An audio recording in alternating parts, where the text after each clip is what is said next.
Here it is, Standard 3B. Tonight we're going to wrap up all of Standard 3. So let's begin. Standard 3B, what is it you need to know? You need to be able to describe the impact of religious conflicts, the Inquisition, and the Catholic Reformation on society and government actions. The essential understanding was that the Reformation had its roots in disagreements about theology, but it led to important economic and political changes. And theology is religious beliefs and theory. Religious differences and hatreds are going to cause war and destruction. Always has, always will. Reformation in Germany. Let's begin here. So, Germany is going to be divided into two parts. You're going to have the north and then the rest of Germany. And the north of Germany, the princes decided to convert to Protestantism. That is going to end the authority of the Pope in their states.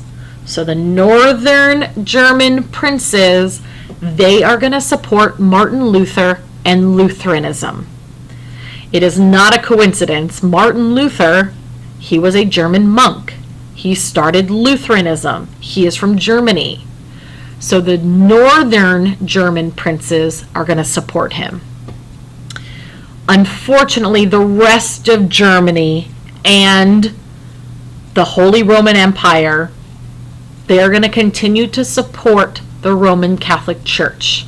And the family that is going to be the authority in the rest of this region, they are known as the Habsburgs. They are going to remain loyal to the Pope. So conflict between Protestants and Catholics are going to result in devastating wars. The one we are going to talk about is the 30 Years' War, and that was a war between Protestants and Catholics.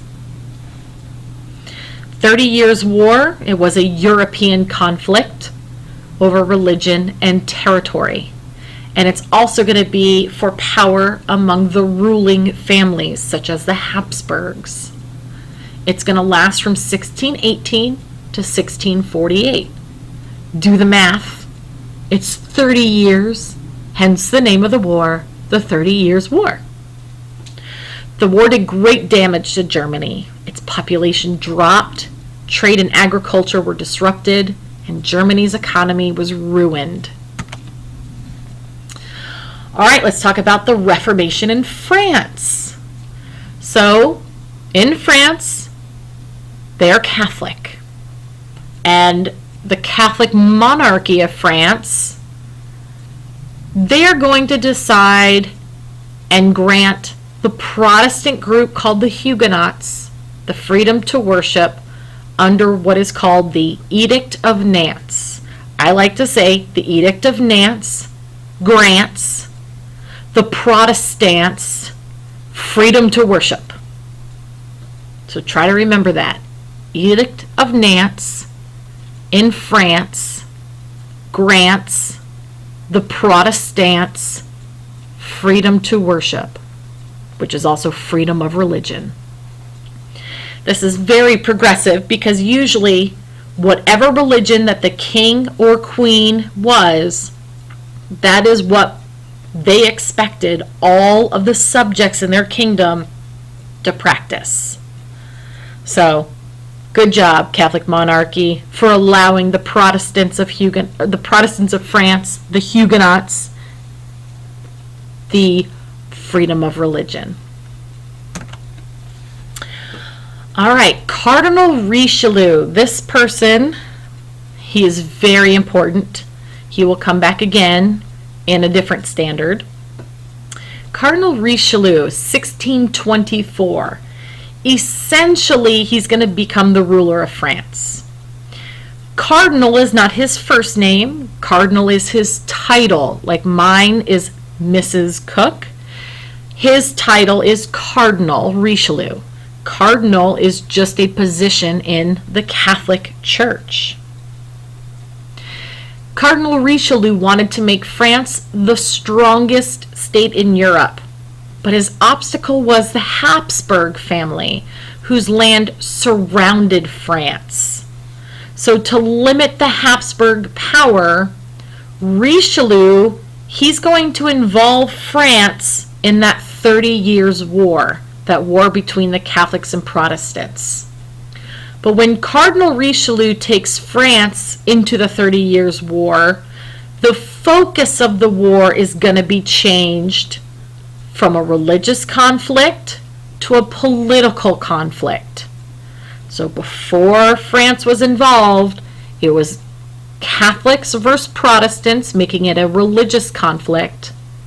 But then Cardinal Richelieu involves France in this war to gain land, to gain territory, which is then going to turn the focus of the war to a political conflict. All right, so let's talk about the Catholic Reformation. This is going to be where the Catholics take a moment. They're going to stop. They're going to take a look at their religion and their practices, and they're going to make some changes. And I'm going to say some changes because it really isn't very many. So the Europeans in Southern and Eastern Europe, they're going to remain Catholic. So we're going to have Spain and France and Italy, Portugal, Hungary, Poland, etc. All those countries are going to remain Catholic. The Protestant Reformation is going to threaten the Catholic Church's power. They are no longer the number one and only religion in Europe. We now have many different Protestant religions as a result of the Protestant Reformation. So religions such as Methodists and Baptists and Lutheran, those are all Protestant religions. Any religion that is not Catholic is a Protestant religion. So in order to counter the growth of Protestantism, the Catholic Church is going to reform or change just a little bit. So we have the Council of Trent. It is a council of bishops, a group of bishops. They're going to meet at Trent, Italy in 1545.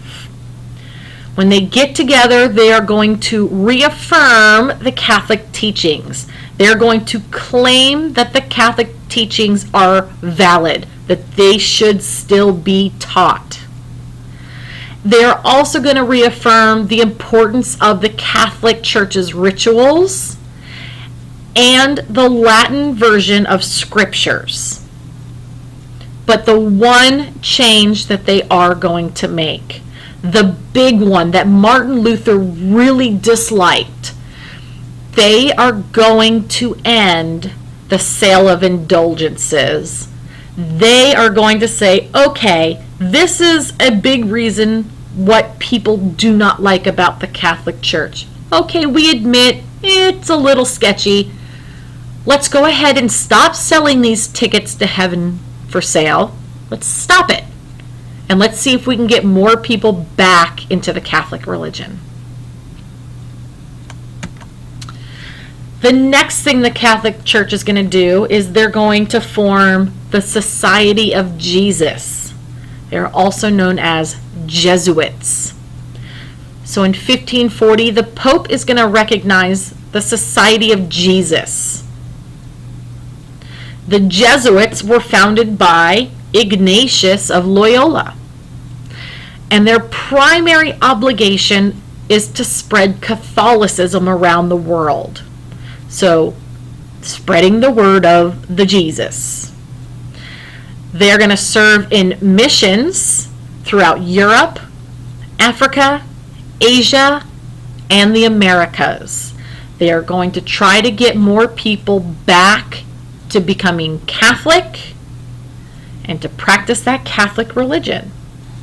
Conversion. Convert the people to Catholicism. And another big thing we need to know is that the Catholic Church is going to begin the Inquisition. So in Catholic countries, the Inquisition, which is a court, they're going to step up its activities. They're going to threaten Protestants and heretics with imprisonment or death.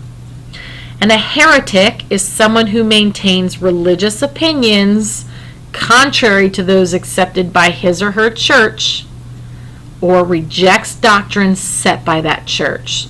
So Martin Luther, he was a heretic. He went against the Catholic religion.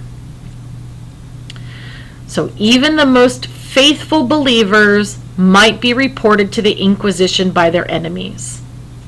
It was very unfortunate. A lot of people died because of this. But law is law, and whatever the court rules must be upheld. All right, so now the results of this Reformation. Well, Europe was divided into Protestantism in the north and Catholicism in the south, and it is still that way today. So if you look at Europe, it is safe to say if the country is located in the northern parts of Europe, they are predominantly or mostly Protestant. And if the countries are in the south of Europe, it is safe to say that they are predominantly or mostly Catholic.